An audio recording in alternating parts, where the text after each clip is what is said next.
Zjarret vazhdojnë në qarkun e Fierit.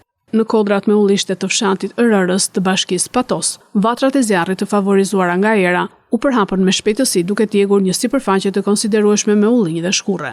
Në vendngjarje shkuan shërbimet zjarrfikse të Patosit, Roskovecit, Lushnjës e Alpetrolit, të cilët operuan me mjete të vogla zjarrfikse për shkak të terrenit të vështirë që pamundëson ndërhyrjen e mjeteve të mëdha.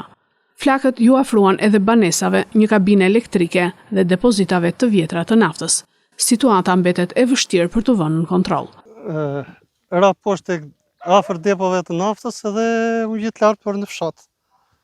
Për fshat i Rrers. Ka bërë shumë dëme në ullishte, në pemtari. A rrezikojnë banesa? Se shohim që ka banesa. Jo, banesa jo, sepse kanë ndërhyrë zjarrfikse. Banesa nuk rrezikojnë. Atje ku rrezikojnë ndërhyri zjarrfikse, është gabina elektrike dhe këtu akoma nuk rrezikojnë banesat, deri tani. Ka ndërhyrje, por duhet punë më e madhe.